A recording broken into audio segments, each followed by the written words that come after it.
Yəni, hakimlərin rəyinə görə burada elə bir vəziyyət yaranmışdı ki, belə bir zərbiyə görə Xəyyam Həsənova yarışdan çıxarmağın özü də bir ədalətsizliyi olardı və Əbdülkadir Bəssam isə zədələndiyinə görə mübarizəni davam etdirmək iqtidarında deyil və həkimlər ona tibbi yardım göstərəndən sonra müəyyən olunacaq. O,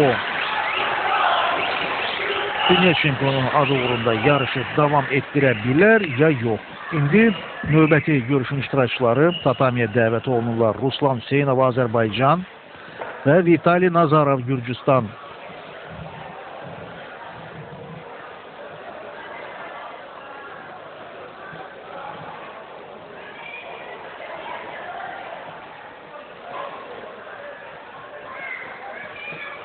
Azərbaycan idmançısı Ruslan Hüseynov artıq tatamiyə qədəm qoyub. İndi onun rəqibi Vitali Nazarov da yarış meydanına çıxmalıdır. Lakin hələ bir qədər ləngiyir. Bundan sonra Rusiya idmançısı Abdüllatif Məhəmmədov, Azərbaycan karateçisi Elbrus Məmmədovun görüşü ilə yarışların birinci günün proqramına dediyim kimi yekunu vurulmalıdır və bununla da bizim reportajımızda başa çatacaq. Lakin bir amili nəzərə almalıyıq. Hələ İran karateçisi Əbdülkadir Bəssamla Azərbaycan idmançısı Xəyyam Həsənovun görüşü də təxirə salınır. Əgər İran karateçisi zədəsini müalicə edə bilsə, bəlkə də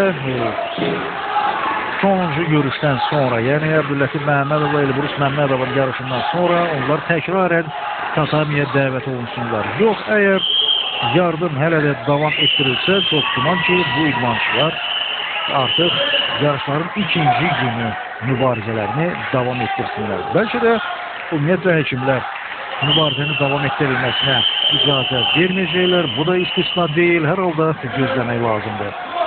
Görüş davam etdirilir. Ruslan Hüseynov və Vitali Nazarov.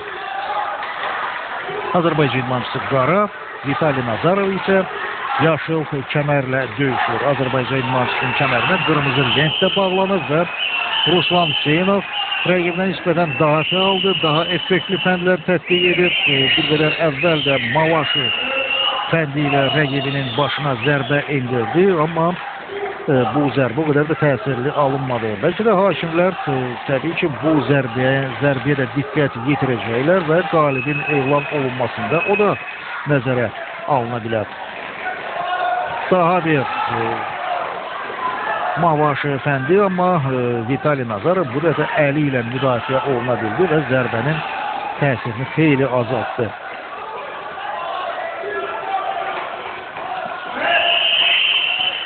Gürcüstan idmançısı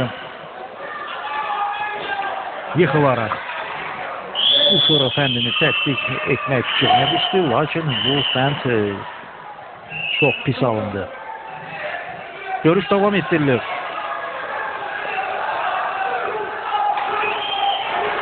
Ruslan Hüseynov rəqibinin zərbələri qarşısında davam gətirir. Hiss olunur ki, Gürcüstan idmançısı əllə çox qüvvətli zərbələr endirir. Bir qədər əvvəl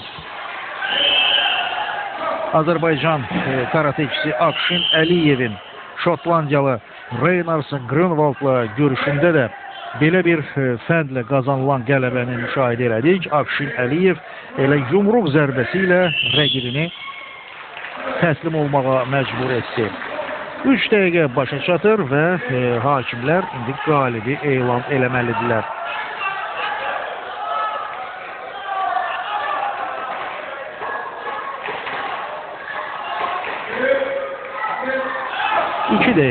Daha 2 dəqiqə vaxt verilir.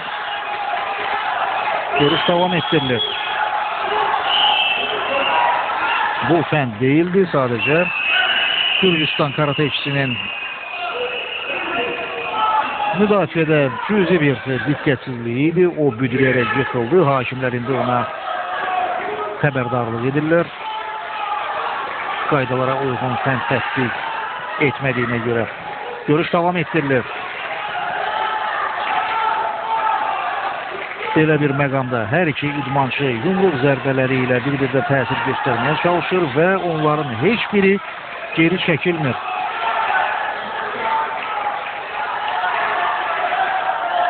geri çəkilmək artıq məğlubiyyətə bərabərdir. Əgər idmançı bir addım geriləsə, o zaman rəqibini ayaqla qüvvətli zərbəsə də məruz qala bilər. İndi hakim görüşü dayandırır. Ruslan Hüseynov zərbəyə məruz qaldı. Lakin Vitali Nazarov rəqibinin başına zərbə endirmişdi. Ona görə də ona xəbərdarlıq edilir. Daha bir xəbərdarlıq. Görüş davam etdirilir.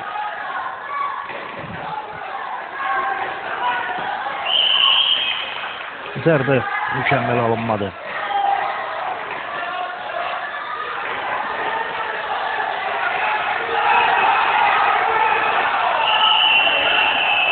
Yenə də görüş dayandırılır. Bu dəfə Gürcüstan idmançısı dizlə qurşaqdan aşağı zərbə edirdi və bu da hakimlərin diqqətini cəlb etdi.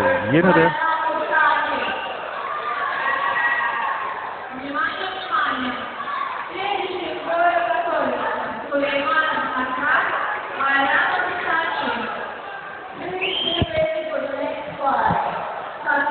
görüş davam etdirilir.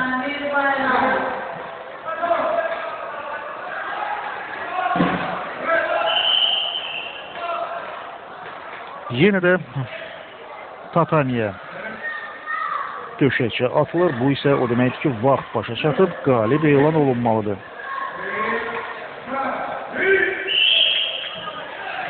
Hakimlərdən üçü Azərbaycan idmançısının qələbəsini elan edir və Ruslan Hüseynov bu görüşdə qalib gəlib. Beləliklə, Azərbaycan komandasının daha bir idmançısı mübarizənin növbəti mərhələsinə vəsilə qazandı. Hələ ki, indiyə kimi baxdığımız görüşlərdə bir qayda olaraq Azərbaycan idmançılarının qələbəsini müşahidə elədik. Doğrudur, bəzi döyüşlərin iştirakçılarının hər ikisi Azərbaycan komandasının üzvü idi, lakin xarici ölkələrin nümayəndələri ilə görüşlərdə də Respublikamızın karateçiləri qələbələr qazandılar. Sokrat Süleymanov, Samir Bayramov, Murad Tahirov, Akşin Əliyev, indi isə Ruslan Hüseynov